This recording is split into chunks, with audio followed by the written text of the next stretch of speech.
Scorpio, hi! Welcome to Mystic Queen PH at ito ang inyong weekly reading for September 30 to October 6, 2024. If you're interested in private readings, meron tayong link sa description at sa pinned comment, pakicheck nyo na lang yung information kung paano mag-book for a private reading. Okay, let's see what's coming to you, Scorpio, this week. For Scorpio. Psychic protection. Okay. So, yung iba sa inyo, Scorpio, meron kayong mga gagawin, ritual, or anything na sa tingin nyo ay makakapag-protect sa inyo from negative energies or yung mga toxic energies around you. Kasi minsan, ikaw, okay ka lang naman, wala ka namang issue, pero yung mga tao sa paligid mo, meron. And sometimes, no, lalo na kapag lagi mo sila nakakasama, yung energy nila naapektuhan ka. Na hindi ka naman malungkot, nalulungkot ka kasi something is going on with the person na madalas mong kasama or hindi ka naman galit, hindi naman mabigat yung pakiramdam mo pero the person na madalas mong kasama ay ganon. So, you're going to protect your energy.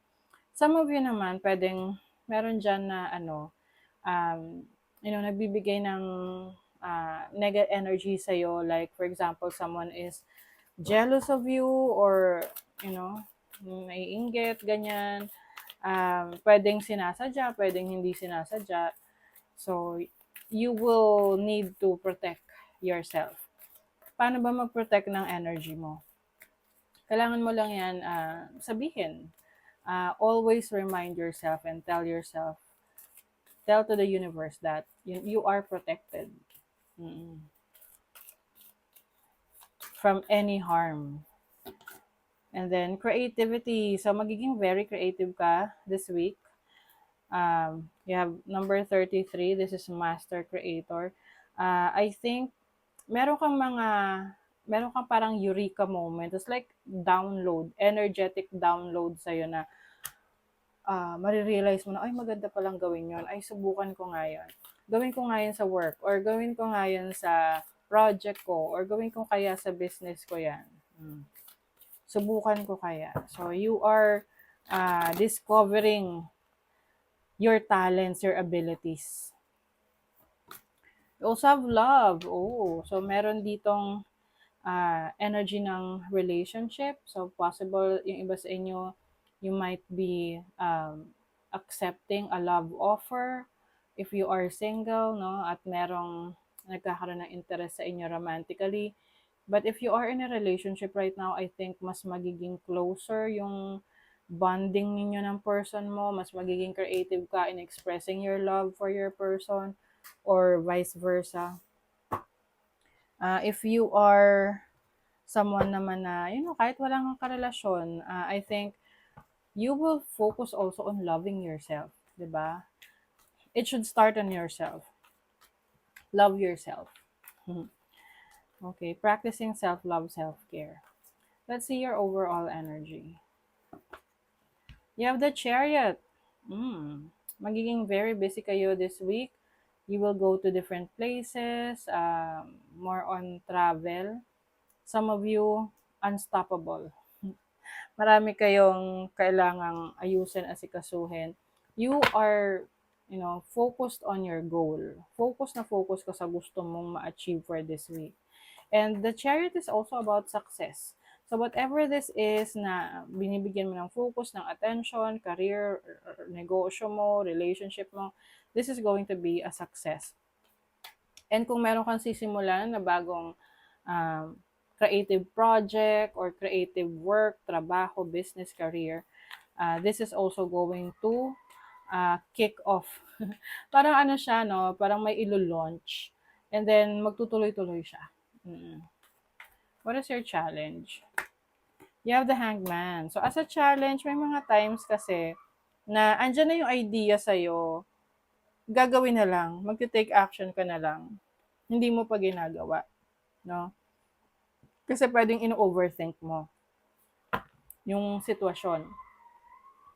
Let's say, iniisip mo na, paano kung hindi ito mangyari? Paano kung ganito yung mangyari? Alam mo yun, na parang sanga-sanga na yung mga senaryo na nasa isip mo na posibleng maging dahilan ng pagbagal ng ah, pagbagal ng pagsulong.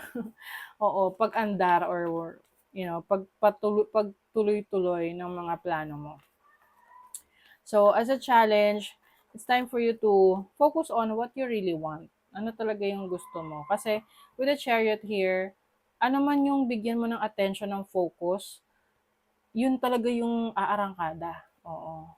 Your opportunity, wow, you have the Nine of Pentacles. So, as an opportunity, maganda to kasi this is going to bring you stability in your finances, no? Whatever this is, creative plans, creative mga projects mo, when it comes to your finances, wala kang kailangang ipag-alala kasi magaling kang mag-provide para sa sarili mo, para sa ibang tao, para sa mahal mo sa buhay.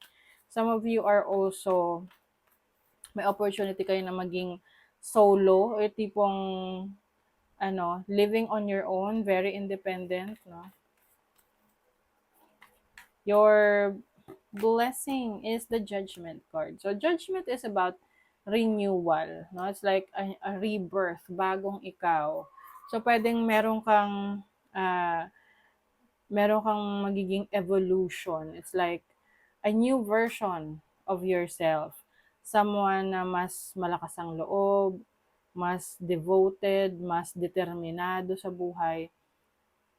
And yung determination mo na yon, yun yung magdadala sa'yo sa mga transformation or changes in your life. Kasi para siyang umaakyat ka sa hagdan na one step at a time, and then habang umaangat ka, mas nagiging malapit ka doon sa goals mo sa buhay. You are able to achieve your goals.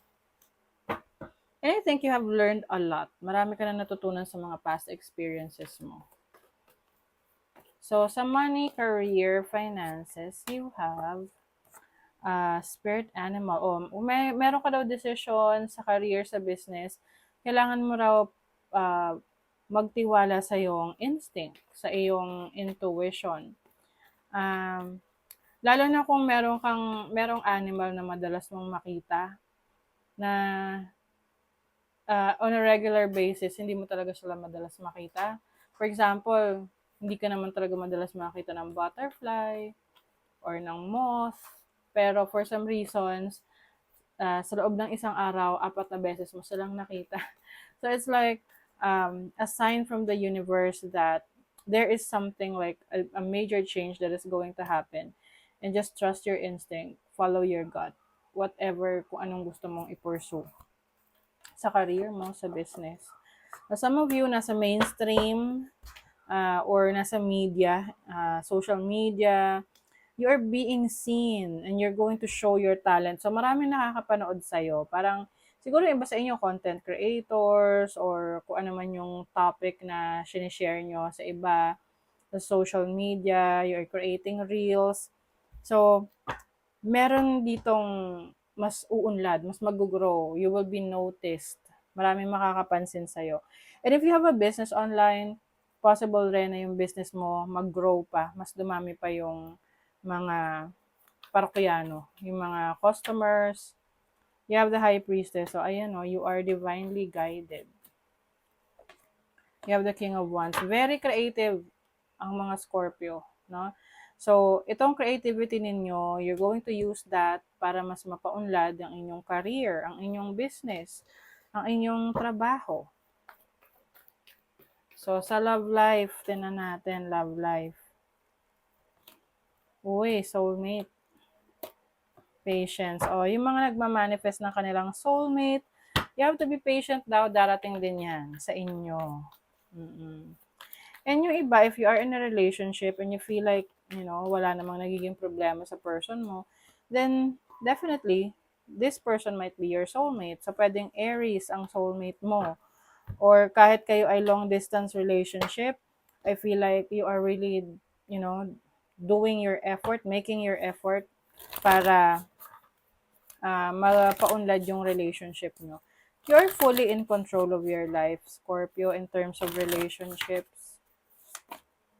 change course. So, ito yung sinasabi ko sa inyo na transformation, may pagbabago. A closed door is an invitation from life to move in an even better direction. It's time to change course. So, yung iba sa inyo na may mga plans na may baguhin sa direksyon na tinatahak ninyo. So, this is your sign that you are on the right track. Okay? So, that is your reading, Scorpio. Thank you so much. Bye.